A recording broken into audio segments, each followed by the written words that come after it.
There are two things in this world that I care about the most: physical media and steel. Now I need to find a topic that deals with those two.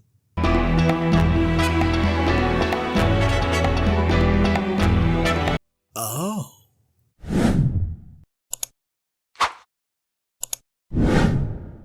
Physical media, the entertainment at the palm of your hand. It served a major role in the film industry when it came to home media, and it's pretty obvious why. You take a movie and you put it in a format like a DVD, and you pop that bad boy into the DVD player, and there you go. You don't need cable TV or the internet. It's pretty convenient. Though, to be fair, streaming services are a way to go nowadays because you can easily watch the movie on demand, but back in the late 90s and the 2000s, watching a movie from a DVD was pure convenience. Even though streaming media was still a thing back then.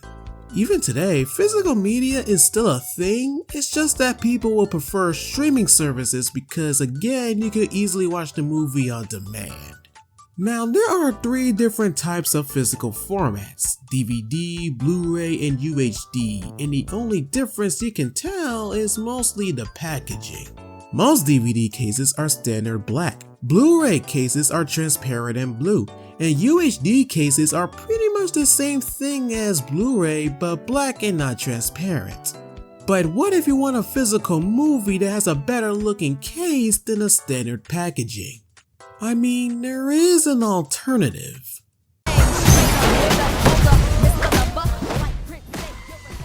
Steelbooks, physical media that is not stored in a plastic case, I'll tell you that.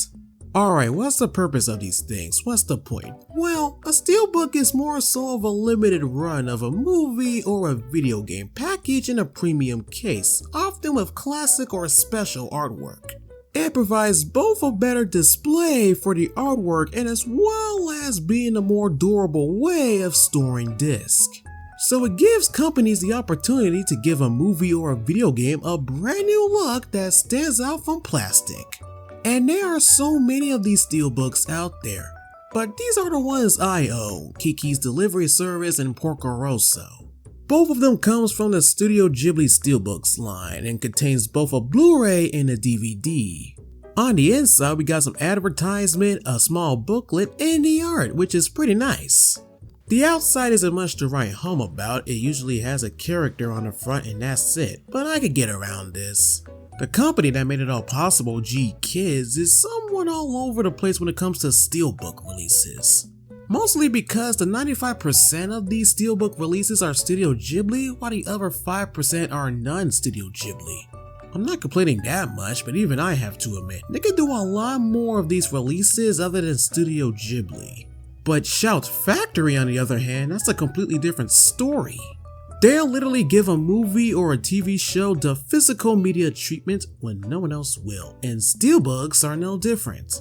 There is some variety when it comes to different genres and studios, because then again, they'll basically release anything when no one else has the guts to do it.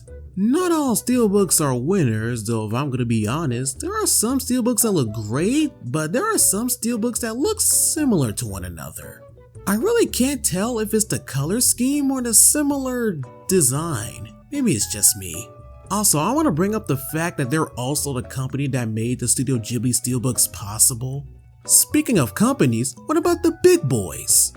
Universal has a decent quality of these steelbooks, mostly because none of them are really winning me over, except for Warcraft, that looks pretty rad. Now let's be fair here, there are some that looks fine overall, but then we have the cheapest looking ones out there like Five Nights at Freddy's. It looks like they just used a few posters for the art and called it a day, and it would have been nice if they just made the whole steelbook look retro. The Mario movie, it made $1 billion in the box office, so hopefully they did something cool for a steelbook. That's it? Only a render of a mushroom, and that's the best they could do. Look, I'm not trying to be spoiled here because again, they could do a lot worse, but I have to say it, they could do a lot better than this. They could have made the steelbook look like an NES black box or a freaking NES cartridge. What a missed opportunity. But then again, it could look a lot worse. Thankfully for Warner Brothers, the quality on these steelbooks is an improvement. We have the iconic moments line, which is pretty much the Studio Ghibli Steelbooks, but it's from Warner Brothers. What a revolution. The only difference is at the front, you can see an iconic item that you will recognize from each film. The axe from The Shining, the helmet from Full Metal Jacket, the treasure chest from The Goonies, etc. I mean, there's really nothing to say here outside the fact they look so similar. The Harry Potter Steelbooks, it honestly looks good actually. The details into them looks pretty interesting. I would collect them if I wanted. Blade Runner, man, they went retro on this thing. The Suicide Squad, man, it's just wow.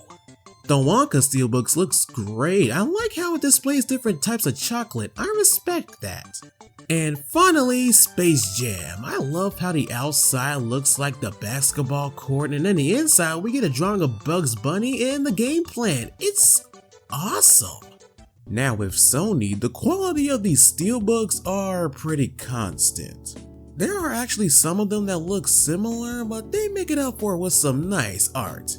There are the limited edition reprints, which I guess they use the same format for a movie like Into the Spider-Verse, but made it look better. And there are some of these reprints that look pretty good. Spider-Man No Way Home, Venom Let There Be Carnage, The Fifth Element, and so much more. Even outside of these reprints, we got Ghostbusters, Spider-Man Across the Spider-Verse, Starship Troopers, The Bridge on River Kauai, Bullet Train, etc. But even with all of those, there's a certain steelbook that looks way better in my opinion. Hook.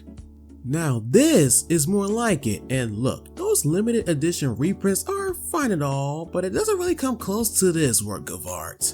The way that they designed this steelbook to look like a journal on the outside is pretty neat, I'm not gonna lie. And don't even get me started on the Jumanji steelbook, my god, this looks miles better. And then we have Disney, and let's just say they're at a whole different level.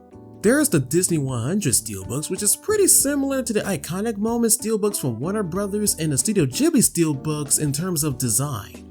At the front, we have the main character centered in a small frame with the Disney 100 logo at the top and the title card on the bottom. And at the back, we get a random item, and to cap it all off, it's silver, Disney's favorite color apparently.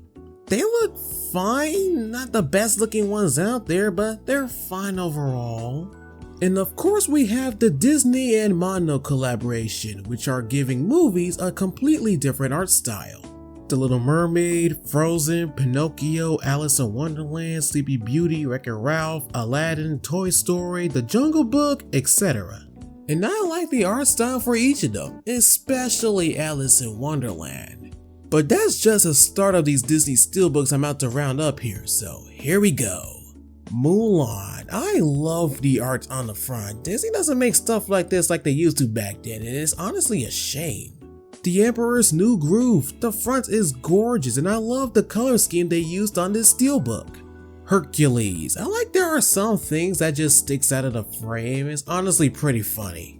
Beauty and the Beast got some steelbook releases over the years, but this one in particular takes a spotlight here. I just love how the back is an alternative to the original poster of the movie, and I like how it somewhat matches the color scheme of the steelbook. This diamond edition of the Lion King steelbook is just perfection. The amount of effort and detail put onto this steelbook is astonishing. If this isn't the best looking steelbooks to die for, I don't know what is. And finally, we have Paramount, and they're somewhat close to Sony when it comes to quality. We got some good looking ones: Wayne's World, Top Gun, Mean Girls, Major League, The Legend of Korra, Mission Impossible 1, Sleepy Hollow, and Zoolander. And who could forget Dragon Slayer, one of the best looking steelbooks from Paramount. They got some good looking steelbooks on their hands, and some of them are great representation of each film. And then we have TMNT Mutant Mayhem. What on earth happened here? It took me a while to realize that they literally used the same posters and just threw them on there with no care. It's pretty much the Five Nights at Freddy's steelbook all over again. But other than that, Paramount has a really good quality of these steelbooks, but it doesn't really come close to Disney. Going through all these steelbooks up until this point made me realize that it gives companies the excuse to make physical media a piece of art. So why stop there when we can do a little roundup of these steelbooks? La La Land. I love how there's so much stuff to look at. It's pretty stunning. Any John Wick steelbook I can think of is always a winner in my book. Hacksaw Ridge. If there was a war movie that has good art in their steelbook, it will be this one right here. Dread. I love how intense this is. Black Panther. Now this is a steelbook I can get behind, and things get better with Wakanda Forever. Man, these look so cool. Heck, any Marvel steelbook from Mondo, these look awesome. The Mandalorian Season 1 and 2, I'm speechless. Everything, everywhere, all at once. They're not wrong when it comes to the front. The Lego Movie, it may not be perfect, but it's fine for me. And finally, How to Train Your Dragon 1, 2, and 3. I can get used to these. Yo Phil, these steelbooks are looking cool. Where can I collect them? If you're trying to get them online, you can get them off of Amazon and eBay, even though I mostly trust Amazon.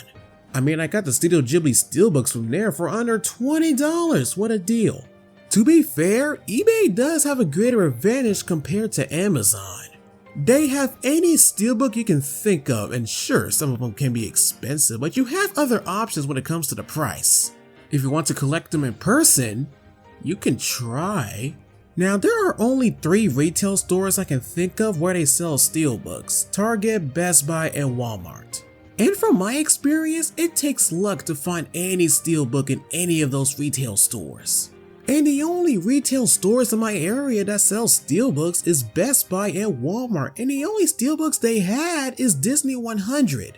And look, you don't have to depend on those retail stores for finding them. If you have a local movie store that miraculously sells steelbooks, good for you. And there's this website, steelbook.com, and they may not have all the steelbooks you can think of, but they can tell you what website where you can buy that certain steelbook. But here's the catch, not all of them are available in America, and sometimes they're exclusive to a certain country.